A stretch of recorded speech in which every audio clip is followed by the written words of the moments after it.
ایک صاحب سے میں نے کہا کہ جناب وہ 2000 ریال لگ گیا تو کیا کرنا ہے؟ کہنے کوئی مسئلہ نہیں، پاسپورٹ نواں بنوا لو، گنجائش ہے، یعنی ہر شے کا حل ہے۔ اور میں نے کہا یار اب عمرہ کرنے جاتے وقت بھی بندہ دھوکہ دے کے جائے، اللہ کے گھر جاتے وقت بھی اس طرح کی حرکت کرے، کیا حال ہو گیا؟ ہر چیز کا لوگوں نے حل نکال لیا، ہر چیز کا لوگوں نے سٹائل بنا لی۔ ایسا نہ کریں، یہ درست نہیں۔ احمد رفوگر کہنے لگا اس طرح سیوں گا کہ پھاڑنے والے کو بھی پتہ نہیں۔ ان کا پیسے لے یار تو سی دے۔ اس نے سی دی، اگلے شام ہی لا کے بچھا دیا گدا۔ تیسرے دن بادشاہ سلامت آئے، آ کے پہلی نظر گدے پہ ڈالی، اس نے بلایا سب ملازمین کو، کہا کس نے سیا ہے؟ کہا جناب کیا ہوا؟ کہا یہ پھٹا ہوا تھا۔ کس نے؟ کہا نہیں پھٹا ہی نہیں۔ وہ کہنے لگے بنو بات، میں خود پھاڑ کے گیا تھا، تو بتاؤ صحیح سیا کس نے ہے؟ کہا جناب آپ پھاڑ کے گئے تھے تو بتایا کیوں نہیں؟ فرمانے لگے اسی لیے تو بتایا نہیں تھا کہ تم خود تحقیق کر لو، بلاؤ بتاؤ سیا کس نے۔ تو بلا لیا، احمد رفوگر آ گیا۔ اس کو جب بلا کے سامنے بادشاہ کھڑا کیا، کہا بھئی تو نے سیا ہے؟ کہنے لگا حضور آپ کے سارے ملازم کٹھے ہو کے آئے تھے، میری غلطی کوئی نہیں۔ کہا نہیں یار تو بڑا کاریگر ہے، میں نے اپنے ہاتھ سے پھاڑا تھا پر مجھے بھی نہیں پتا چل رہا کہاں سے پھٹا تھا۔ اچھا یہ بتا یہ تھیلی جو ہے یہ بھی تو نے سی تھی؟ اس نے کہا جی آپ کے خادم کا ہی کارنامہ ہے، وہ فلانے علاقے کے قاضی صاحب آئے تھے، اس میں سے ہیرے نکال کے تو کھوٹے سکے بھرے تھے، تو مجھے بھی تھوڑا سا حصہ ملا تھا۔ محمود نے سارے گواہ بھی اکٹھے کر لیے، ثبوت بھی اکٹھے کر لیے۔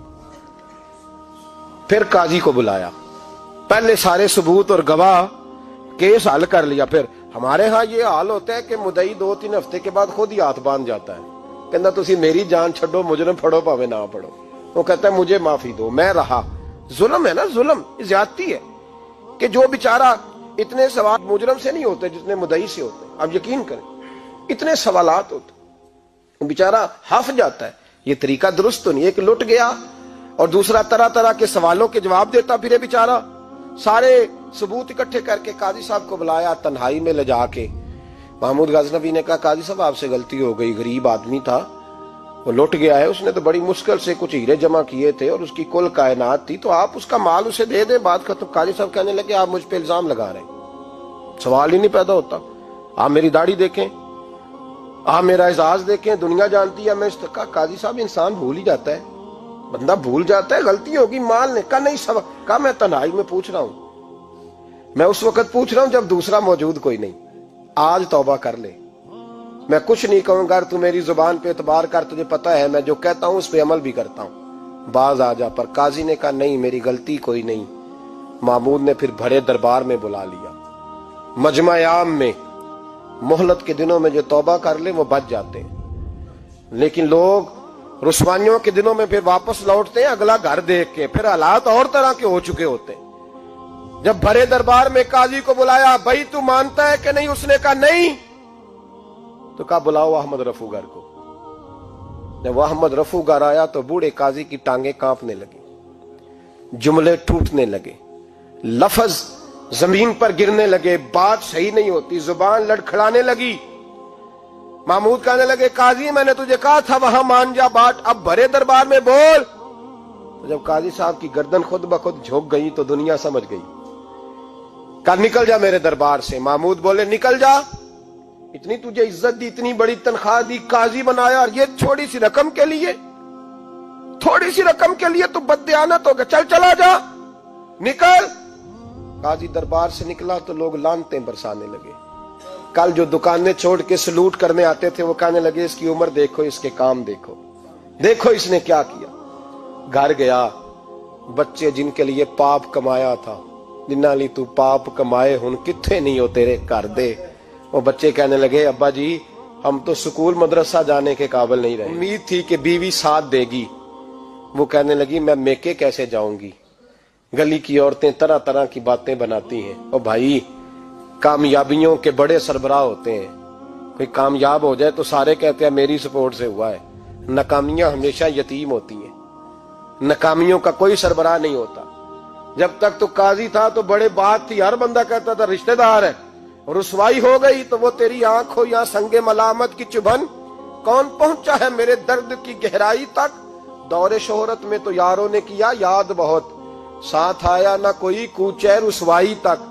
اور میاں صاحب کہنے لگے ساری عمر ہی آٹا گد ہے، میں لکھاں کیتے نہیں پیڑے، اب وقت آیا ہی تے محمد بخشا کوئی نہیں ہوں بیٹھا نیڑے، حالات ہی بدل گئے۔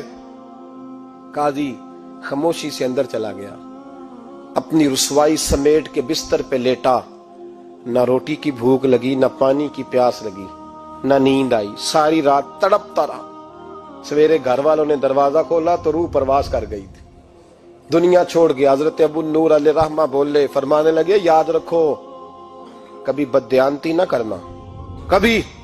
یہ تو محمود غزنوی کی عدالت تھی، قیامت میں رب کریم کی عدالت لگے گی۔ اور فرمایا وہاں تو گواہی دینے والا احمد رفو گر تھا، قیامت میں تو تمہارے اپنے ہاتھ پیر گواہیاں دیں گے، ہمارا اپنا وجود گواہی دے گا۔ اور فرمایا یہاں تو لانتے دنیا دار برساتے تھے، وہاں فرشتے ہوں گے۔ اور قاضی کو تو موت آ گئی تھی، قیامت میں تو دوبارہ موت بھی کوئی نہیں آئے گی، وہاں تو رہنا ہے اور سہنا ہے۔ بددیانتی معاشرے میں، اتنی بددیانتی ہر جگہ۔ اس معاشرے کا بھی کچھ بنے گا جہاں دوائی بھی خالص نہ ملے، جہاں دوائی میں بھی بددیانتی ہو۔ لوگ اپنے بچے کو آکسفورڈ یونیورسٹی میں پڑھانے کے لیے غریبوں کے بچوں کے رگوں میں جو دوائی اتارے وہ بھی 2 نمبر۔ اتنا بڑا بھی کوئی بددیانت معاشرہ ہوتا ہے کہ لوگ یہاں تک دھندا کریں، یہاں تک کہ لوگ لوگوں کی زندگیوں سے کھیل جائیں اور ہمیں احساس تک نہ ہو کہ کوئی مر جائے گا، کوئی ڈوب جائے گا، کیا بنے گا۔ اور جس نے وہ اپنی رجسٹر کی دوائی کی، اس نے 2-4 لاکھ روپیہ لیا اور اس نے یہ نہیں سوچا کتنے انسان میری وجہ سے مریں گے۔ قتل صرف یہ تو نہیں ہوتا گولی مار کے مار دینا، لوگوں کی زندگیوں سے لوگ کھیل جاتے ہیں، لوگ تباہی کر جاتے ہیں، لیکن بددیانتی سے باز نہیں آتے۔ میرے رسول پاک علیہ السلام کے غلاموں، نبی پاک صلی اللہ علیہ وسلم نے ذرا سی بددیانتی، اور صحابہ کا یہ مزاج تھا، اتنی سی بھی کبھی ان سے غلطی ہوتی تو تڑپ